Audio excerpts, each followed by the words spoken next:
The New York games, and a note about Carl Lewis, who was on that 4x100 world record-setting team in 1984. Lewis has, in fact, anchored the 5 fastest relays in history.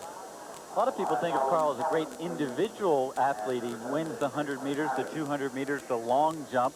But really, his best racing has come when he's anchored relay teams. He's a great team competitor. When he runs that anchor leg, he really lets it all loose. All the flyers on the track now. Let's give the lineup for Santa Monica first. You can comment on them, Craig. We'll start with Mark Witherspoon out of the blocks. He was second to Lewis at this year's Outdoor National Championships. Leroy Burrell won the NCAAs and won that big victory over Carl at the Goodwill Games. Floyd Hurd, known more as a 200-meter specialist, won the Nationals last year. And he'll hand off to Carl, who may not get it ahead. Santa Monica hasn't beaten the Florida Clippers all year, and Michael Johnson will run the third leg for the Clippers. He's the best 200-meter runner in the world this year. He'll hand off to hurdler sprinter Tony Dees. One other quick note, that Santa Monica lineup is the same, which ran a 37.93 fastest time this year. Those two teams will be right next to each other in lanes 5 and 6. Cuba, which can be very dangerous, is in lane 7. Santa Monica really wants that world record. They're going to try very risky handoffs. Cuba in red, out quickly. Cason of the Florida Clippers running a great first leg. He's making up the stagger on Mark Witherspoon, who seems like he's out very slowly. But Witherspoon has a good pass to Leroy Burrell, who's just burning up the backstretch. With so much speed, mistake-free consistency is a key. It's a good handoff. Good handoff to Hurd, but look at Michael Johnson make up the distance. Oh, Johnson stumbles there. Carl Lewis of Santa Monica on the left. Tony Dees of the Clippers on the right. It's Tony Dees with the lead, but here comes Lewis. Lewis takes the lead. It's going to be Carl Lewis. Oh, but he pulled up right before the finish line, and he's grabbing his left leg, and, whoa, he throws down the baton in disgust. No victory lap and no world record for Carl Lewis. It must mean that something is wrong with his leg, as we see the last 10 meters or so of the race, head-to-head against Tony Dees, and that's a grimace, not a smile, Tim. We'll find out if it's a cramp or if it is a pulled hamstring. He did grab behind his leg.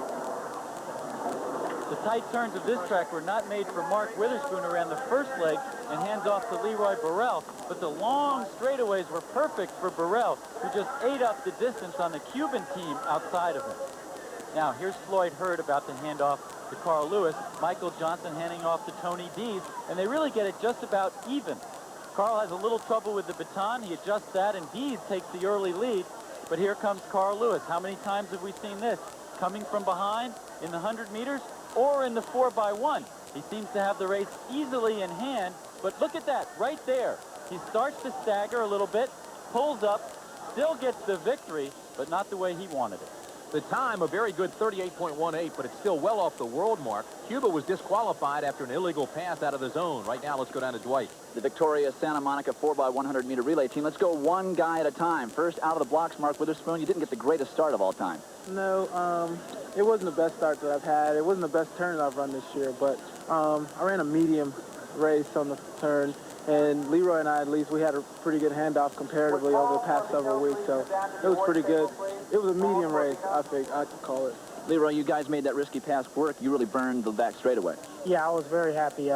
We were really late in the zone, which is what we planned, and because of that, I got a really good acceleration. I kind of opened it up and gave everyone a lead, the lead that we needed to break the world record. All right, all over to the third man, Floyd Hurd. Did you realize at that point in time that you were going to have a race on your hands? Not really, because Leroy was looking pretty good coming down the back straight. I felt that I didn't drive out like I should have and ran the curve. That's probably what made it a little closer race than it was. But maybe next time, you know, it'll be a much better race. Carl, you were hoping to still break the world record, even with the wind and everything else. You got the stick just a little bit ahead, and you had to really run hard down the straightaway, and then I didn't like seeing what I saw, grabbing that left hamstring around the finish line. Yeah, Dwight, it was a little tight going into this, and I think it's from a lot of travel and a lot of things we've been under. But around 50 meters, my leg tightened up, and I cramped a little bit and just wanted to stay relaxed. I still felt that even at that point, we had the world record in our hands, and I'm just a little disappointed that I wasn't able to bring it through for the team, but, you know, that's just the way things are. All right, nice effort. Maybe you'll get it.